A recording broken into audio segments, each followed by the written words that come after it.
Hello, hello, hello. Merhabalar arkadaşlar. Bugün sevgili Cinatcığım benim konuğum ve kendisiyle bakalım bugün nelerden bahsedeceğiz. Sizler de bana yazıp soru sorabilirsiniz. Kendisine iletmemi istediğiniz mesajlarınız varsa, sorularınız varsa ona iletebilirim. Ve evet dediğim gibi bakalım bugün bizler nelerden konuşacağız. So welcome. It's Hi. great to see you as always. Thank you. So I introduce you to my audience, whom I think they know you very well, and I ask them like to ask you anything that they desire. If there is any topic they would like us to cover, I can ask you. So how is everything? How's life?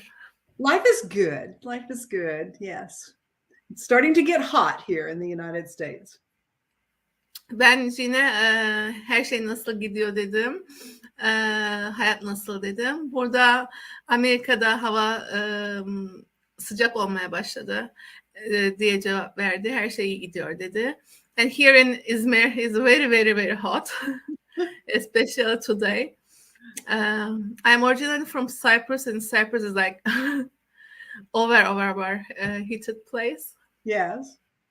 So summer. Do you like summer? I love summer. Yazı sever misin? Dedim. Evet, yazı I do sevdiğini better söyle. in the warm weather than I do in the cold weather. Evet, daha iyi hissediyorum dedi sıcak havada soğuk havaya göre. But I prefer spring and fall. Ben bahar ayını ve sonbaharı tercih ediyorum dedi yaza göre. Yes. Evet. So your trainings are coming, right? Correct. I'll be doing 7 rays training on Saturday and Sunday of this week. Bu hafta sonu cumartesi ve pazar 7 ışın şifası eğitimini gerçekleştiriyor Jin. And this will be your last one for this year, For right? this year, correct. Mm-hmm. Ve bu eğitim bu yıl için son kez yapılacak. Registration is still open today. Hali daha bugün kayıt olabilmeyi arzu ediyorsanız kayıt olabilirsiniz. So did you choose to upgrade Zoom more than 100 people? So I'm sure. Not yet. Not yet. Her zaman yine şunu söylüyorum. Binlerce senin öğrencin olacak. Zoom'u daha büyük bir mecraya taşımayı arzu eder misin diye bahsediyorum. I was in the 7 ray training and it was amazing. Thank you. Ben 7 ışın eğitimindeydim ve gerçekten muhteşemdi. And what would you like to talk about us, about 7 rays? Sure. So the healing with the 7 rays is actually working with ascended masters and color to affect healing on the physical, emotional, mental, and spiritual bodies. Duygusal, ruhsal ve zihinsel bedenlerde şifalandırmak adına aslında 7 ışınla çalışmak demek, yükselmiş üstadlarla çalışmak ve ışıkla, renklerle çalışmak demektir. Yes. It's a form of hands-on or remote healing. It works very quickly, whereas Reiki can take like an hour to do a complete session. 7 rays can maybe take 5-10 minutes.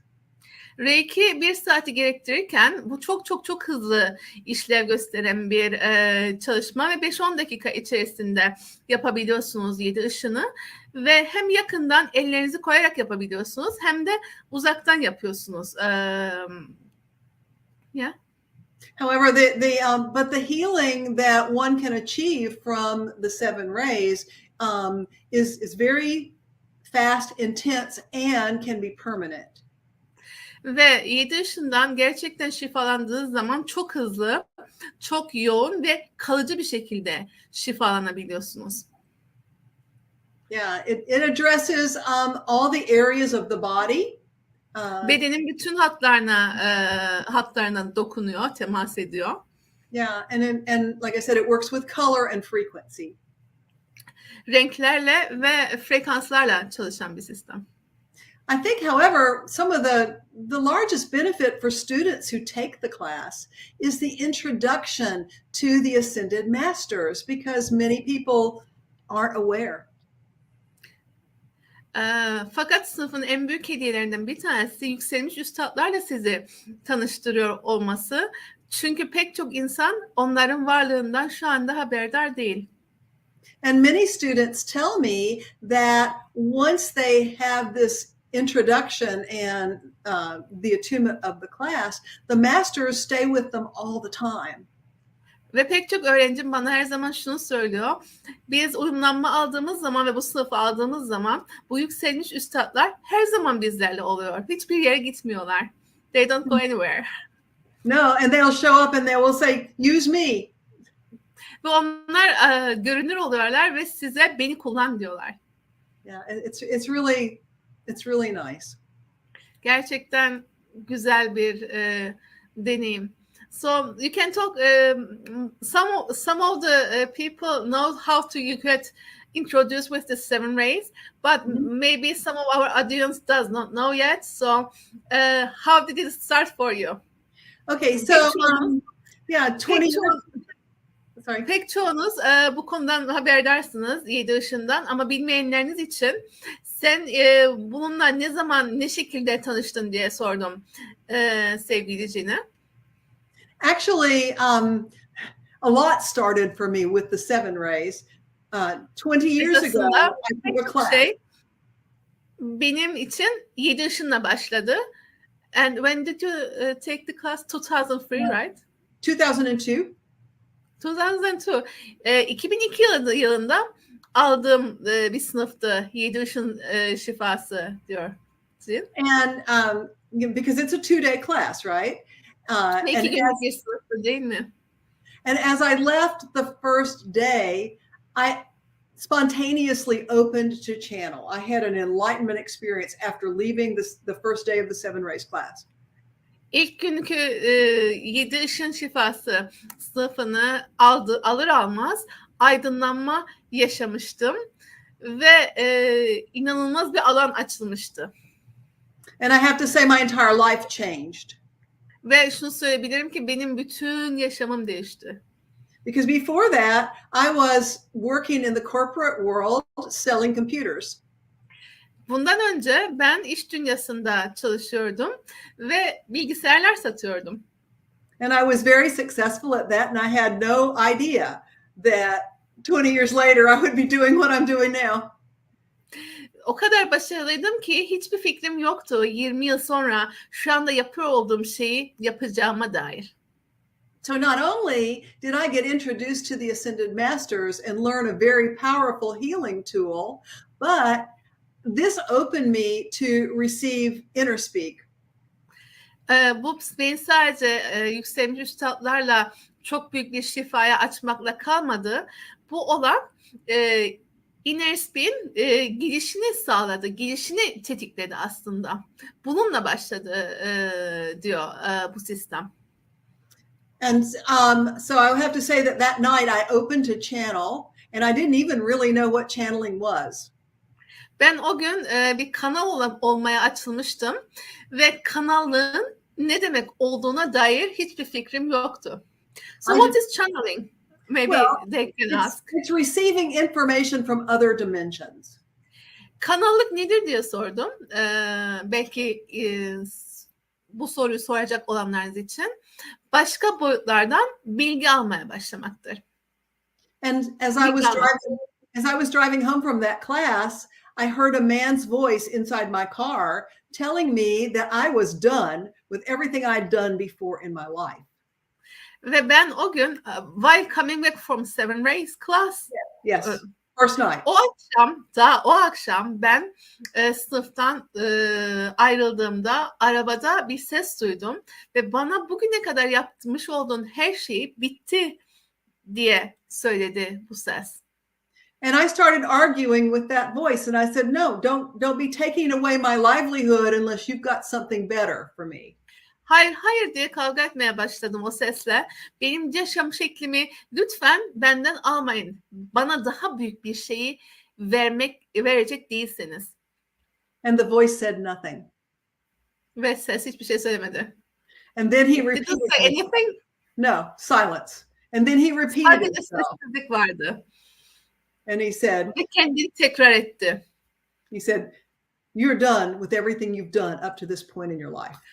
Ve bana şunu söyledi. Bugüne kadar hayatında yapmış olduğun her şey bitti dedi. Her şeyi bitirdin dedi. And that night, in my sleep, I began to receive this huge download of sacred geometry. Ve ben o akşam rüyamda kutsal geometriyle ilgili muazzam bir yükleme aldım. I did not know what that was. Kutsal geometrinin ne olduğunu bilmiyordum. I heard the man's voice again. O adamın, is it the same voice all the time? Not always, but at this point in my life it was. Bir erkek sesi gibi duydum.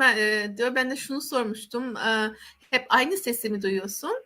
Hayır, bazen farklı sesleri duyuyorum ama o ana kadar hep aynı sesti. Ve and he woke me up and I began to see a slideshow or like a PowerPoint presentation on the far wall of my bedroom. Yatağımın karşısındaki duvarda sanki PowerPoint bir sunum izliyormuşum gibi bir şeyler izlemeye başladım. And it was examples of sacred geometry in nature and in reality.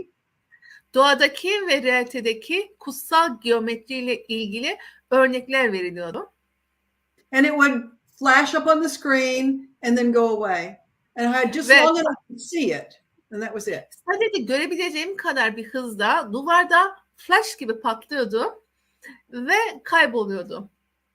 And then I fell back asleep. Ve ondan sonra tekrar uyudum. And just before daybreak, the man's voice came again. And şafak sökmeden önce, tam önce o adamın sesi geri geldi. And he said, she will now give you the keys. Ve she, he said, right? She, yes. O kadın sana şimdi anahtarları verecek demiş adamın sesi. And then I heard a woman's voice only. Ve o zaman da bir kadının sesini duydum. She only spoke in my right ear. Sadece benim sağ kulağıma konuştu. And I didn't understand the language. It was loud and it was not English.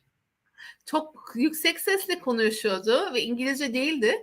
Bundan dolayı ne söylüyor olduğunu anlamadım. Now I know that she was speaking in light language. Ve şu anda biliyorum ki ışık dilinde konuşuyordu. But I didn't know what light language was then. O zamanlar ışık dilinin ne olmuş olduğunu bilmiyordum.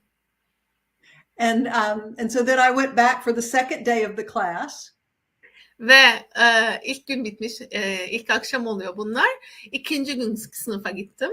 So I learned how to use the tool. Araçları nasıl kullanılacağını öğrendim. And I thought life was going to continue the way it had up to that point. Ve yaşamın o ana kadar devam ettiği gibi devam edeceğini düşünerek sınıftan ayrıldım. But then I would be driving, and this was always happening in the car. I would be driving. Her zaman yine araba sürerken oluyor. It's as if like you are traveling through dimensions when you are in the car. Yes. Sanki sen arabadayken boyutların içerisinde geziyormuşsun gibi değil mi dedim. The man's voice would say, okay, pull into that parking lot. I'm going to give you dictation. Ve o adamın sesi şöyle söylüyordu. Kenara çek, park et. Sana dikte ettirip yazdıracağım. İmlayla yazdıracağım. Yazdıracağım şeyler var. And in bits and pieces, I began to receive. Yeah, I began to receive what is now Inner Speaker JAWS. Ve JAWS sistemini, Inner Speak sistemini parça parça almaya başladım. Yeah. So Inner Speak and JAWS came at 2002, right? 2002, correct. Wow, I didn't know that it was such an old modality. Yeah. Ben JAWS sisteminin ve Inner Speak'in 2002'de gelmeye başladığını bilmiyordum. Hemen akabinde JAWS ve Inner Speak 7 ışından sonra direkt gelmeye başlamış. Kanalla açılır açılmaz bu olmuş. So then Well, for the first 2 or 3 years, I didn't realize that I could use it remotely. I only was working on people in my office. Ben 2 yıl boyunca uzaktan şifa yapabileceğimi fark etmemiştim. Ben ofisime gelen kişiler üstünde şifa yapıyordum. So afterwards, like you open up an office and then you started to directly work on people as a like doing healing sessions. Yeah, exactly. So you quit it from your job, right? No. I was doing both. I was doing the corporate job Monday to Friday and the healing work Saturday, Sunday and nighttime. Pazar ben işini o anda bıraktın mı diye sordum. Pazartesinden Cuma'ya kadar iş dünyası içerisindeydim ve işimi yapmaya devam ediyordum. Cumartesi ve pazar şifa veriyordum ve aynı zamanda akşamları da çalışıyordum. And I continued juggling that for about 6 or 7 years. Ve ben bu şekilde 6-7 yıl devam ettim. And it never occurred to me that this work would go outside of Atlanta, Georgia. Ve bu işin Atlanta, Georgia'nın ötesine geçebileceğini hiç düşünmemiştim. Yeah, and then through a series of strange and wonderful synchronicities, bir sürü tuhaf ve muhteşem eş zamanlıklar serisinden sonra I met a man by the name of Steve Rother. Steve Rother isminde bir adamla karşılaştım. He's a channel, a quite famous. O da bir kanal. He channels a group of angels that call themselves the group. Kendilerine grup diyen bir melekler grubunu kanallık ediyor. Steve, right? Steve. Yeah, Steve, yes. And one of my clients told me about this man's website. Benim danışanlarımdan bir tanesi bana bu adamın web sitesinden bahsetti. And so I went there and looked at it and he had just written a book. Ve ben oraya gittim. Tam da o anda kitabı yazmıştı. And the book is called Welcome Home. Ve kitabın ismi Eve Hoş Geldin'di. And I'm pretty sure it's been translated into Turkish. Ve eminim ki o kitap Türkçe'ye de tercüme edildi. Yeah, and so on his website it had the table of contents for the book. Ve web sitesinde o kitabın içeriğini yazıyordu. Can I check for a second if it's translated into Turkish? I think I know that book. Bir kontrol etmek istedim. Aynı kitaptan mı bahsediyoruz?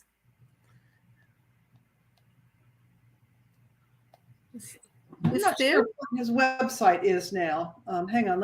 While you're doing that, let me check as well. I'm just going to Google Steve Rother. Steve Rother. If I could spell, I would do that.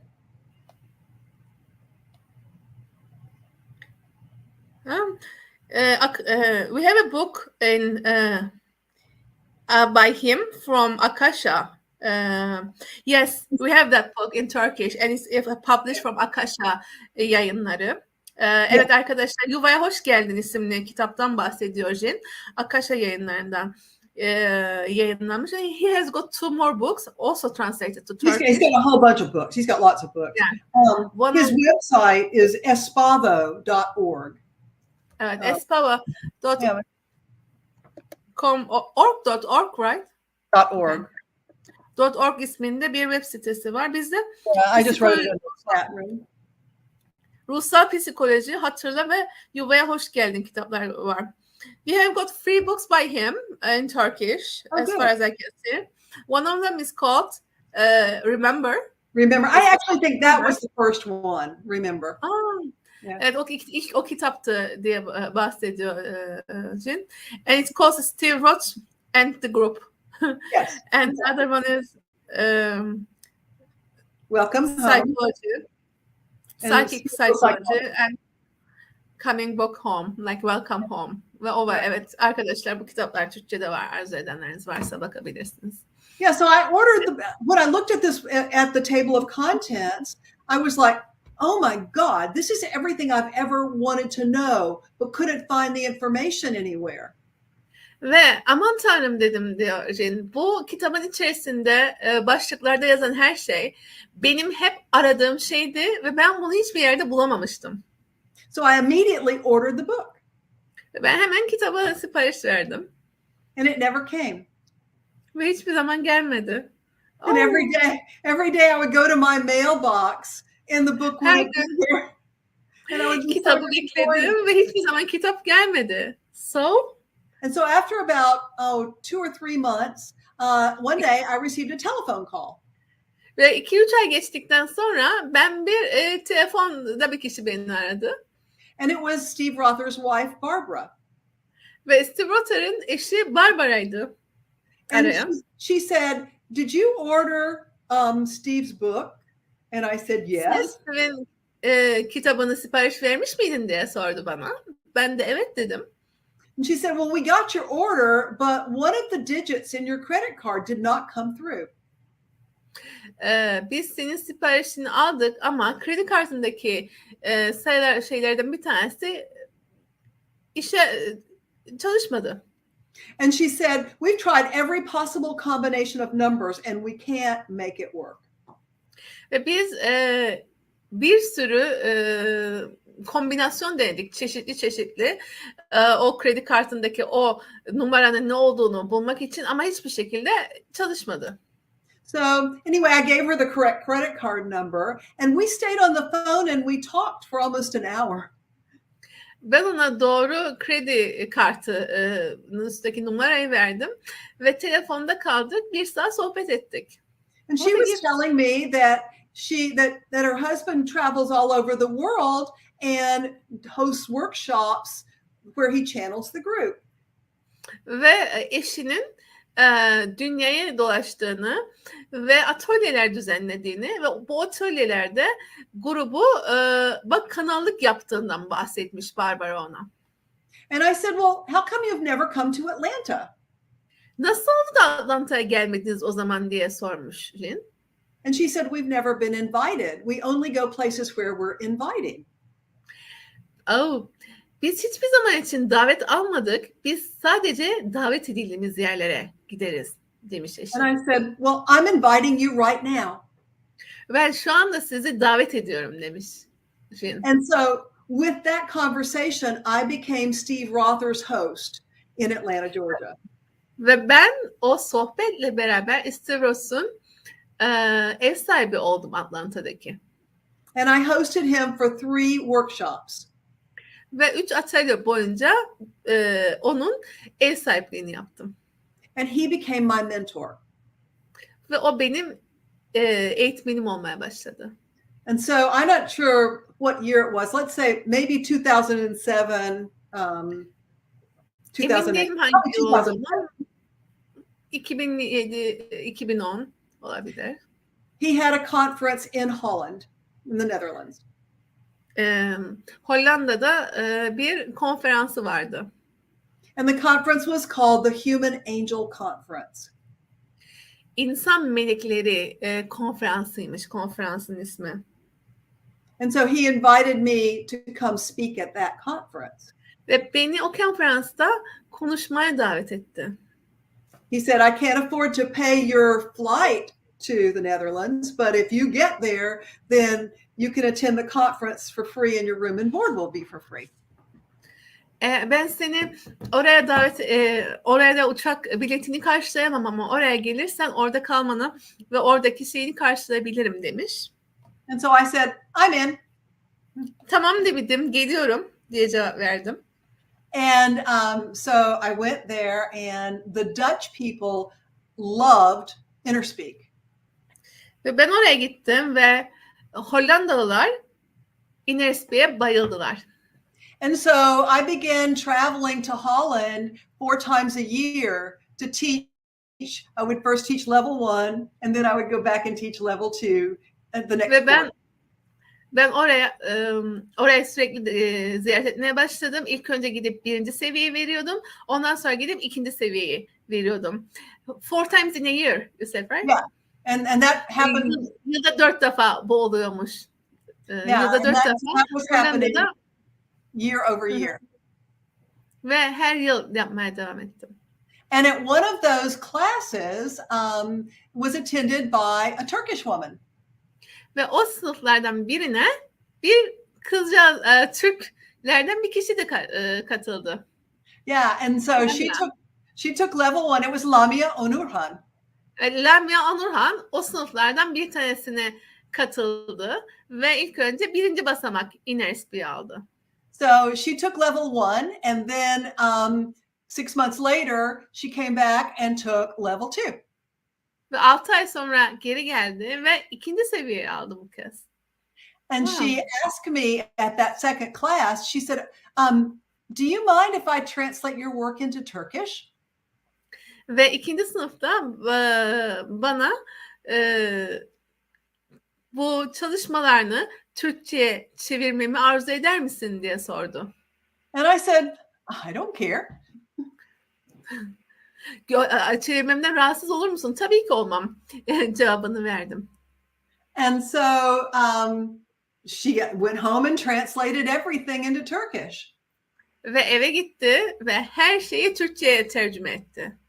And then I guess it was 3 or 4 months later, she contacted me again and she said, I have 30 women in Istanbul that want to learn the second level of your work.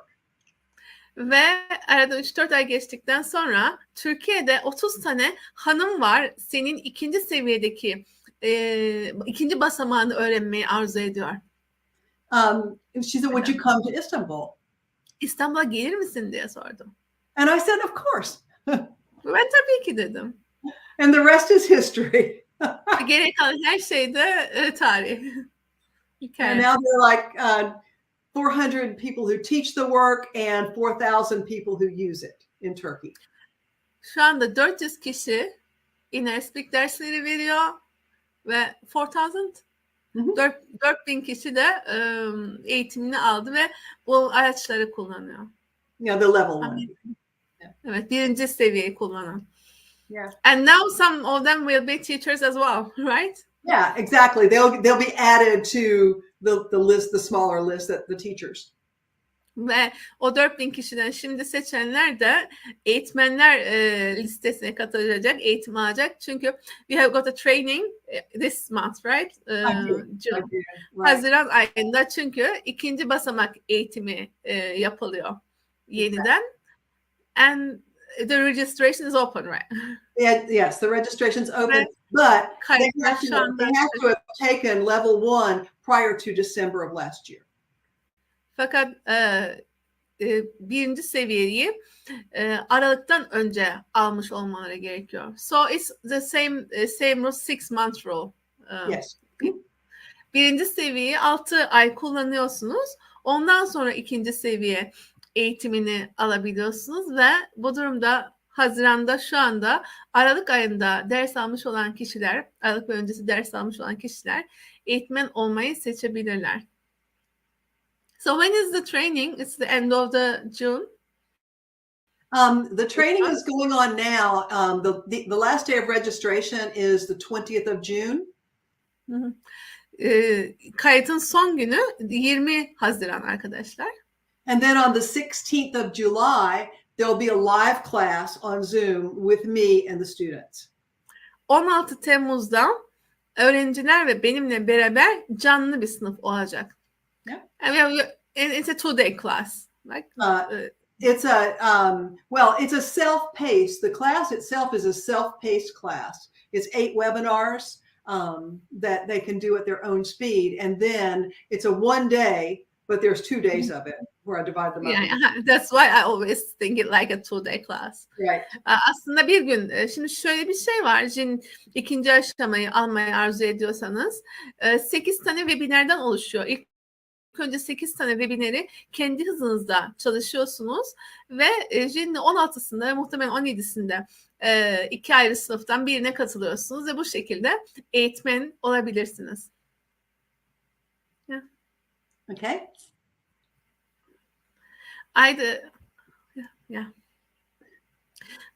So I'm happy to answer questions if people have questions that they would like to ask me.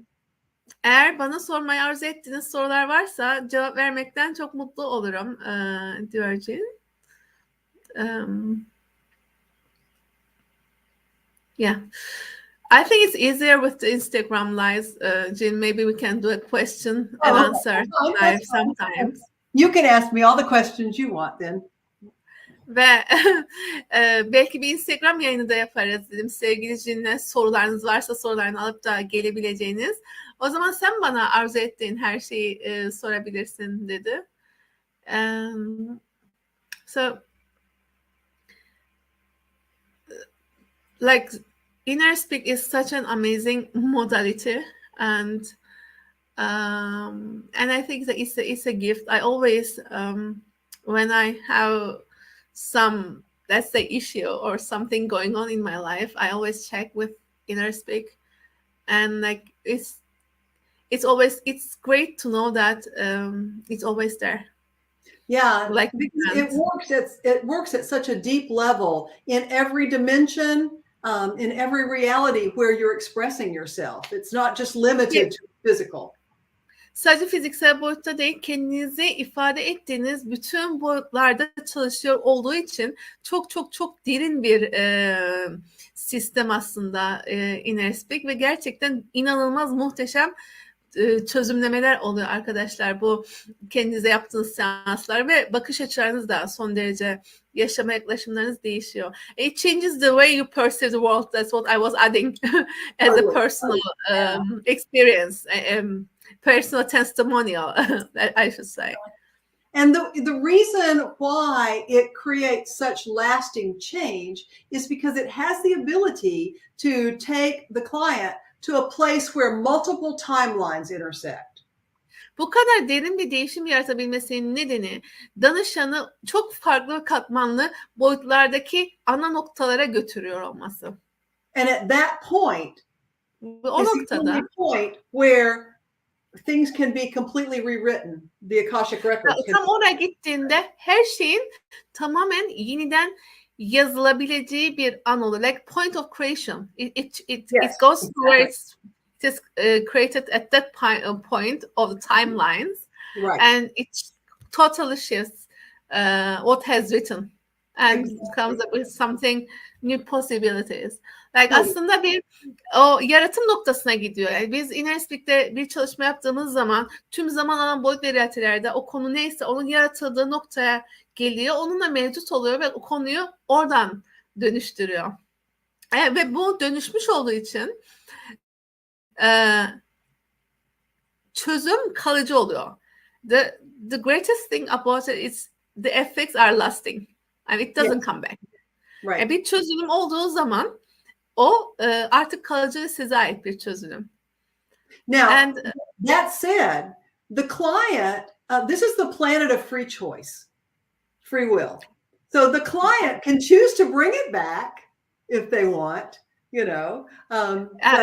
Tabii ki biliyorsunuz ki bu gezegen özgür seçimlerin olduğu bir yer ve danışan illaki geri getireceğim meseleyi derse tabii ki geri getirebilir. My thought is always, why would you do that? Benim fikrim her zaman şudur. Neden bunu yapasınız ki? But sometimes people get a payoff for holding on to a wound. Bazı insanlar bir yaraya tutundukları zaman bir ödülü olduğunu zannederler ve o yarayı sürdürmek isterler. Yeah. Yeah. Okay. So, what else can I answer for you?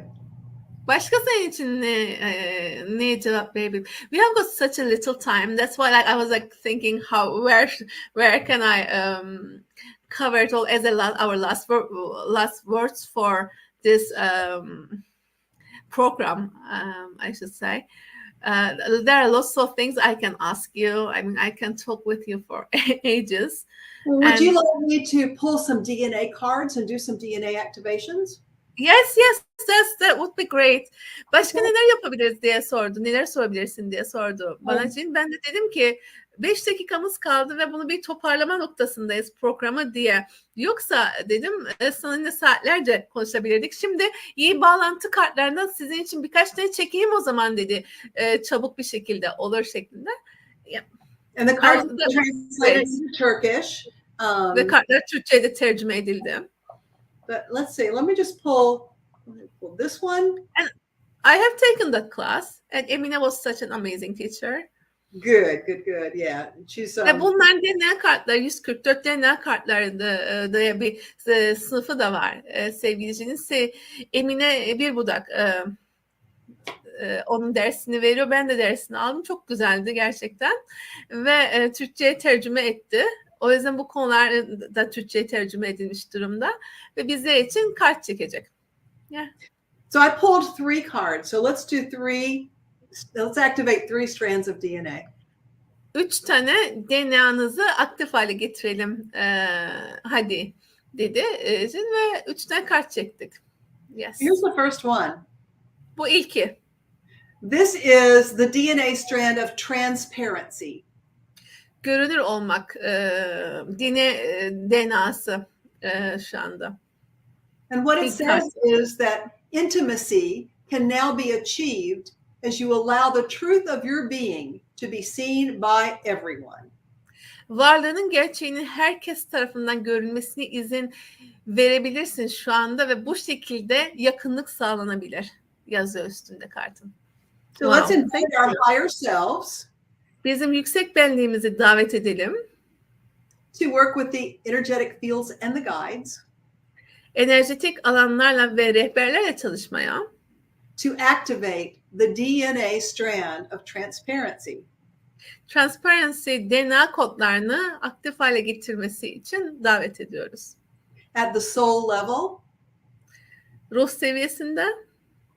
And in our bodies as well.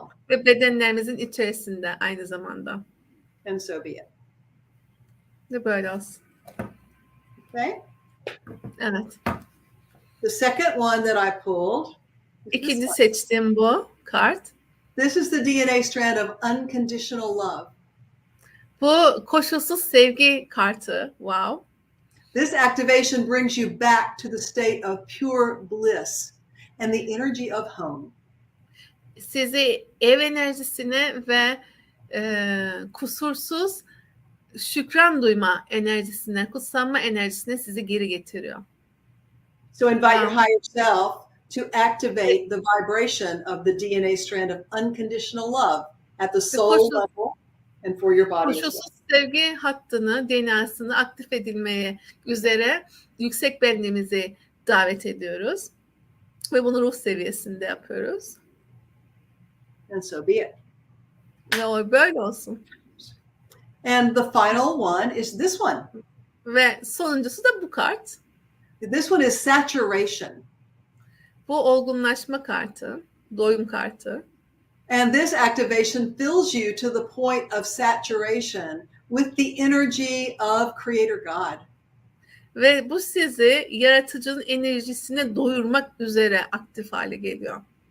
And it moves you from the space of I am ve sizi benim alanından to the space of we are. Biziz alanına geçiriyor. So ask your higher self to activate. Benliğinize rica edin, sorun, aktif hale getirmesini. The DNA strand of saturation. Olgunlaşma DNA iplikçiliğini.